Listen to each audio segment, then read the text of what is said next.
Bueno, y el diputado demócrata cristiano Gabriel Silver propuso prohibir el consumo de alcohol en celebraciones laborales de fiestas patrias. Para hablar de este y otros temas nos acompaña precisamente el diputado Silver. ¿Cómo está? Muy buenas tardes. ¿Cómo está? Muy buenas tardes. ¿Qué tal? Cuéntanos, ¿en qué consiste esta iniciativa que se está proponiendo ahí en el Congreso? A ver, efectivamente lo que estamos planteando, estamos a puerta de las fiestas patrias y previo a lo que es la fonda o las celebraciones familiares le anteceden generalmente estas actividades corporativas que realizan las empresas en las instituciones privadas o también repartición de carácter público, ministerios, gobernaciones que realizan a sus funcionarios para circunscribir un poco el contexto de esta restricción. Y en ese plano lo que estamos solicitando o planteando al Servicio de Impuestos Internos o lo mismo a la Contraloría General de la República es ir restringiendo justamente la ingesta de bebidas alcohólicas en estas fiestas de carácter corporativas, para decir que es radicalmente distinto a la celebración particular o personal que estamos realizando. Primero, por una señal de austeridad respecto de las entidades de carácter públicas.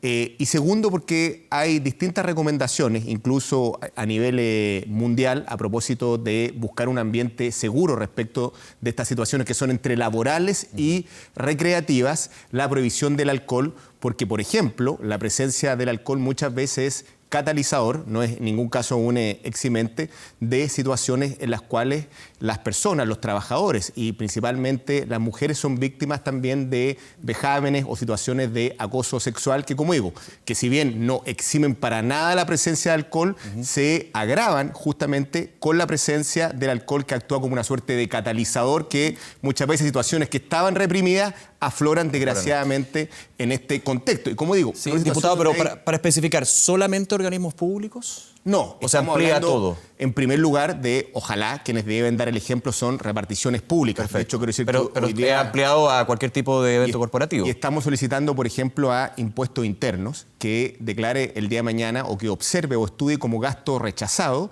que en estas actividades corporativas que realicen las empresas se pueda rendir, por ejemplo, el alcohol como parte de estas actividades. Ahora, entendiendo lo que quiere evitar, que me parece muy razonable, de hecho, desgraciadamente en este tipo de eventos uno no se da cuenta, pero suceden tipos de acoso y abuso que van aflorando con la alegría y también con la ingesta de alcohol, que es precisamente lo que ataca. Pero desde el otro punto, ¿no estaríamos llegando más a la prohibición que a la restricción? A ver, yo creo que en esto no se trata de ser grave, decir que el día de mañana tolerancia cero. Yo creo que suena como contracultural el día de hoy cuando el alcohol es naturalmente aceptado en actividades de carácter pública. Pero hace una década, respecto al tema del cigarrillo, también se comenzaron a aplicar este tipo de normas de carácter paulatina. Recordemos, primero eran entidades cerradas, luego sin acceso a menores. Y por eso estoy planteando también el tema de la gradualidad. ¿Cuánto sería la gradualidad? O sea, no, yo creo que es tolerable. O sea, todos hacemos el brindis con empanadas que nos gusta hacer para fiestas patrias, pero hay actividades que ya son con barra libre. Donde una gradualidad de consumo, dice usted. Respecto de la ingesta, que creo que es bueno. Primero, tal vez como una recomendación a las entidades públicas, lo mismo efectivamente del sector privado. Como digo, esto tiene que ver con un ambiente más saludable y efectivamente más seguro. Señalar un tema de contexto. Nosotros, por ejemplo, en el Congreso Nacional y que apareció recién en la prensa, en el aniversario del Congreso Nacional se recibieron 2 denuncias concretas de funcionarias de la Cámara respecto a haber recibido situaciones de acoso sexual en dicha actividad. Funcionarios que de hecho ya fueron desvinculados por estas Exactamente. Ahora, la pregunta, ¿esto hace que no tengamos abusadores, o sea, el alcohol efectivamente la causa? Para nada, y quiero dejarlo muy claro respecto de este sentido. Lo que estamos diciendo es que como hay una simetría de carácter laboral, a veces está el jefe, hay una suerte de situación que finalmente apremia, por ejemplo, a la trabajadora. Y eso no se da en un ambiente social donde la trabajadora va libremente, por ejemplo, a trabajar o compartir justamente con sus amigos. Ahora, diputado... Y desgraciadamente, como digo, el alcohol genera este efecto que es catalizador de situaciones que tal vez estaban ahí subyacentes y presentes en dicha persona. ¿De qué manera se podría fiscalizar situaciones como esta? A ver, respecto de impuestos interno, por eso nuestra medida es que se declare como gasto rechazado, efectivamente, en nuestro juicio, es la manera de desincentivar por parte de las empresas este tipo de eventos. Se saben que después no va a poder rendirse para efectos de la contabilidad. Obviamente muchas empresas, principalmente las más grandes, van a terminar desincentivando este tipo de prácticas. Pero no necesariamente todas. Alguna podría decir, igual vamos a gastar o vamos a hacer esto. Por eso mi duda es, además de esta forma de desincentivar, que es la vía tributaria. A nosotros nos parece que tal vez este es el vehículo más rápido, sobre todo con las grandes empresas. Esto debería articularse de manera más rápida. Pero también conversarse efectivamente a nivel de sindicato, asociación efectivamente de funcionarios. Como digo aquí, no se trata de ser grave respecto de esta materia, pero ir paulatinamente eliminando la ingesta de alcohol, y no solamente refiero a las fiestas patrias, fiestas de fin de año, otro tipo de actividades. Por ejemplo, si me pregunta la actividad del Congreso Nacional, a modo de ejemplo, tal vez el próximo año un asado de camaradería, en este caso a la hora del almuerzo de los funcionarios, sería una conducta efectivamente distinta. Y como digo, este es un tema que vino para quedarse, en otros países ya es tendencia y debate respecto de las actividades corporativas de la empresa y el alcohol, y además por otro tipo de temas. He señalado el tema de la austeridad. Los contribuyentes dicen por qué tengo que financiar, por ejemplo, la ingesta de alcohol. Ya se dijo en la Fuerza Armada, ya hay oficio de fiscalización respecto de lo que es el Congreso Nacional y otras reparticiones públicas, y creo que es una práctica efectivamente sano a instalarse, como digo, sin decir que al día de mañana tolerancia cero, porque puede ser muy impopular, pero como lo hicimos en su minuto con el tabaco. Pero usted comenzó comentando, diputado, que la idea es ya empezar a aplicarlo en estas fiestas patrias, que nos quedan un par de días. Como digo, hemos despachado algunos oficios, efectivamente, por ejemplo, respecto a las fiestas que nosotros vamos a tener en el Congreso. Ya desde el reglamento interno, digamos. Porque creo que esos son ejemplos, en este caso, a replicar, por ejemplo, de parte del Congreso Nacional a otras entidades públicas, y que vale la pena, efectivamente, tomarlo en consideración.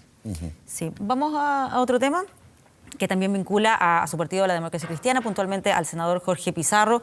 El reportaje de Informe Especial, no sé si lo pudo ver, pero ahí donde se hace una serie de cuestionamientos, más bien vinculados a la esposa del senador, pero uno de los puntos que se menciona es que él no informa en su declaración de patrimonio lo que dice relación con los negocios que tenía ella con estas empresas de tragamonedas. Primero, porque él considera que no está obligado a hacerlo. ¿Cuál es su opinión al respecto? ¿Es una información que se debiese publicar? A ver, yo creo que cada vez más la información y el escrutinio público que nos debemos como autoridades debe ir elevando, obviamente, los estándares. Al principio eran actividades bastante genéricas, pero aquí el accountability al final del día recae o en la opinión pública, en el elector, o efectivamente en el trabajo de carácter investigativo que puede realizar algún medio, de tal manera de contrastar la labor de uno para ver si existe algún nivel de conflicto de interés. Y allí yo creo que obviamente es responsabilidad de uno, debo decir del parlamentario, y también efectivamente del Senado en este caso, ser lo más prolijo y preciso respecto de la descripción de las actividades que realiza uno en primer lugar, porque recordemos que desgraciadamente no hay exclusividad desde el punto de vista de la labor parlamentaria, ¿vale? Si nos podemos encontrar con parlamentarios que realizan otro tipo de actividades, y ahí tiene que ser muy claro y prolijo respecto de aquello, y particularmente de los cónyuges en este caso o los parientes. ¿Usted ve conflicto de interés en este caso, diputado? A ver, aquí hay un punto que quiero señalar, es que nos hicieron llegar el día de hoy, por parte de la propia oficina del senador Pizarro, una declaración, en este caso del secretario Raúl Guzmán, en el cual señala que el senador no habría participado efectivamente de la votación del 8 de mayo. Efectivamente, a que alude el reportaje. Pero si era autor de la moción que se votó. Creo que se puede dar por salvado el punto. Pero insisto, fue autor de la moción. Por eso digo, quiero salvar ambas cosas, porque una cosa puede ser agravante de la otra. Respecto de lo primero, creo que es importante precisar que esa votación, en definitiva, no se materializó. Ahora bien, creo que en el caso de que el parlamentario más a la sazón era autor, en este caso, de esta ley o propuesta, claramente debió haberse inhabilitado de haberse llevado adelante. Por eso, desde esa perspectiva, repito la pregunta de Nicolás, ¿usted ve que hay un conflicto de interés? Puede haber un conflicto de interés, exactamente. Como digo, uno no puede ser juez y parte respecto de la misma situación, sea esta legal o no. Ahí lo importante era precisar y describir, obviamente, todas las actividades, en este caso, del cónyuge. Claro, ahora el problema es que en el mismo reportaje, Paulina Allende Salazar y el equipo de Informe Especial, se le pregunta al senador Pizarro ¿por qué no está declarado esta sociedad de su esposa? Y él dice, no estoy obligado.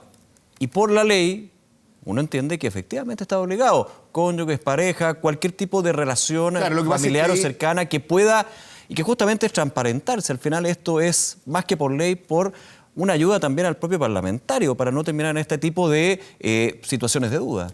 A ver, como digo, claro, desgraciadamente es una obligación de carácter genérica porque vi efectivamente el informe y uno puede decir, claro, se cumplía con el estándar de la ley porque señalaba que realizaba actividades menores efectivamente de comercio. Sí. Y uno puede entender si esta cabe efectivamente dentro de dicha glosa. Y como digo, también el Senado le corresponde justamente un escrutinio mayor respecto de sus representantes, porque obviamente es bueno contrastar el ejercicio de la acción parlamentaria, que sea libre, independiente, sin ningún tipo de presión o, en este caso, algún beneficio directo o indirecto respecto a las votaciones de las cuales somos objeto a diario. Se vuelve más complejo incluso la situación considerando de qué tipo de empresas estamos hablando acá, de las tragamonedas, que es un negocio que ha ido creciendo, que va aumentando también la crítica, la duda respecto a en qué se amparan para funcionar, si es o no ilegal. Desde esa perspectiva, ¿cómo también le suma ahí un elemento todo esto? Saliendo un poco de lo que es la situación del senador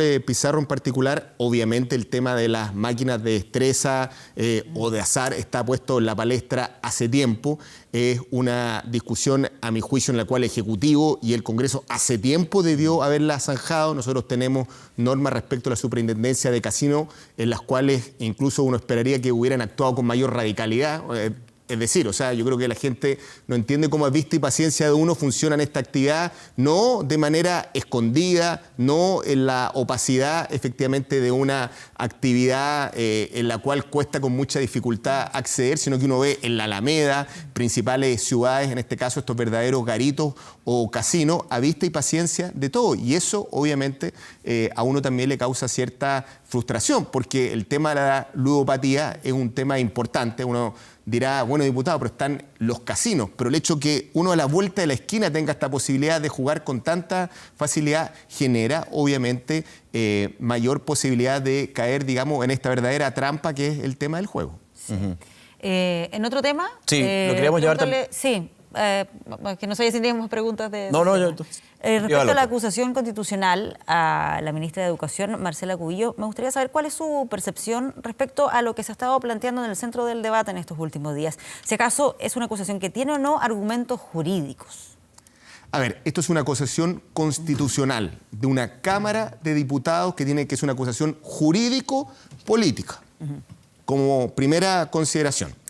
Segundo, la Cámara de Diputados ve efectivamente su admisibilidad. Recordemos que finalmente quien falla en calidad de jurado es el Senado. De tal manera que estos argumentos, en este caso, o el escrutinio o el estándar que esgrime el gobierno, a mi juicio corresponden más al Senado que a la Cámara. Nosotros tenemos que hacer un escrutinio si se establece efectivamente la ley, hay verosimilitud efectivamente de la gravedad de los hechos planteados. Seguramente mañana martes se va a sortear la comisión acusadora de 5 miembros, que también tiene que evacuar un informe, en este caso, a la sala.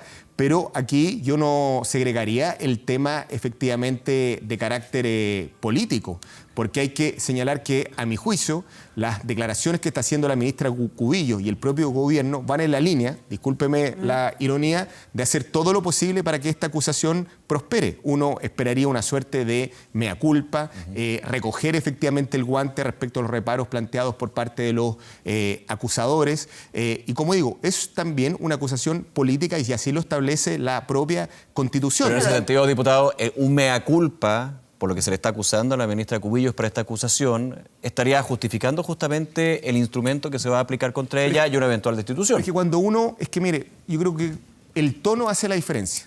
Cuando uno, por ejemplo, sale a decir, con la ministra Yarna Proboste estaba bien, con mi caso efectivamente no corresponde.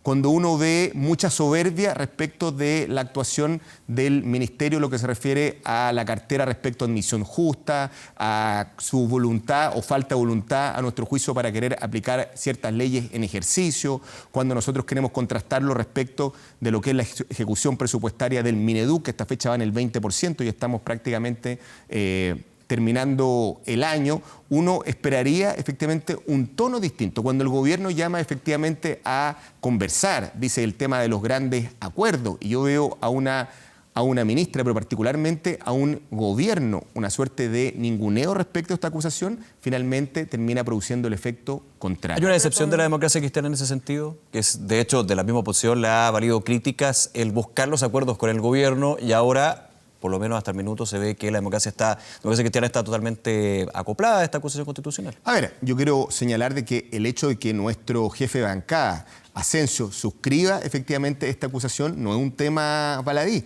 no es una acusación que nace de la periferia de parlamentarios de la democracia cristiana. Está nuestro jefe de bancada, nosotros le vamos a dar toda la verosimilitud que el caso efectivamente corresponde. Los hechos planteados son graves y, como digo, agradecería que el gobierno cambiara el tono respecto de esta acusación porque, como digo, aquí la soberbia es mala consejera. Ahora, considerando que se supone que acá lo que tienen que pesar son los argumentos jurídicos, que estamos hablando de una acusación constitucional, no de una interpelación a un ministro, que puede tener como significado que finalmente pueda ser destituido.